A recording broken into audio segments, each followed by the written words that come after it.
jo twabadde n'obujulizi ku church tebwabadde ku mpewo naye nga buli muntu asituka agamba Yesu yazze wange ebisumuluzo bibino Yesu yazze wange eby'emmotoka eby'ennyumba ebya pikipiki n'ensanyuka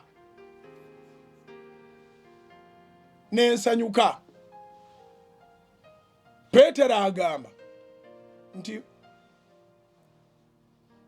twateganya obwedda omwami twateganya obwedda naye olw'ekigambo kyo n'agenda ekigambo olw'ekigambo kyo n'agenda kubanga Katonda bw'aba akuwadde ekigambo kye aba akwewadde okugamba nti nina Katonda oba olina kigambo okugamba nti nina Katonda oba olina kigambo naye mu bulamu buno obwa bulijjo okumanya nti gundi akwagala akuwa kigambo okumanya nti gundi ajja kukuyamba akuwa kigambo okumanya nti gundi ajja kukubeererawo akuwa kigambo ebintu bingi ebiri mu bulamu bwaffe nga tulina kufuna kigambo first of all ekigambo so mwebale nnyo mwebalire ddala abajjumbira ekigambo n'ofuna akadde tuli mu mulembe gulimu ebizibu bingi naye Katonda mwali afuga nti olwaliro bw'ogenda ku internet ojja kufuna verse of the day daily verses zitambula inspirational verses zitambula naye verse eyo ekusanga ku simu enyuma nnyo n'ogenda we bagijje n'osoma essula nnamba oba n'osoma ekitabo kiramba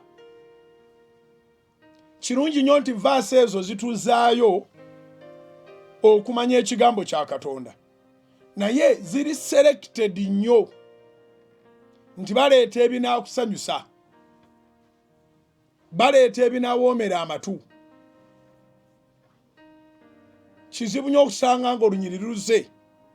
nga lukugamba nti bw'olemera ku kibi ogenze mu geyeena empeera y'ekibi kyo kugenda kuba kuzikirira osuulibwe eyo n'envunyu gyetafa era ekigambo kijja kujja nga kikugamba nti mu biseera ebituufu Katonda agenda kutuukiriza ekyo kye yasuubiza naye onaatuukiriza kye yasuubiza waliwo ekigambo ky'oteekwa okuba nga otambulirako kubanga bonna bwe yasuubiriza bye yasuubiza ate ekigambo ekiriwo kye kino nti akutegeeza nti bw'onoogonderanga amateeka ge amateeka olina gajja mu kigambo kati zino vaasi ezipositingibwa ku masimu ezipositingibwa ku internet ku kompyuta yo ezitambula ku status naawe n'ozongerayo tezijja na instructions zijja na bisuubizo kati olwaleero njagala tusomeko mu kitabo ky'amateeka olwokubiri essula ya 28 Deuteronomy chapter 28 egamba bweti ntandise n'olusooka naddala tuve ku lusooka tugende paka ku lw'ekumi naye atandika akugamba nti awo olunaatuukanga bw'onoonyiikiranga okuwulira eddoboozi lya Mukama Katonda wo okukwata ebiragiro bye byonna bye nkulagira leero okubikolanga Mukama Katonda wo anaakugulumizanga okusinga amawanga gonna agali ku nsi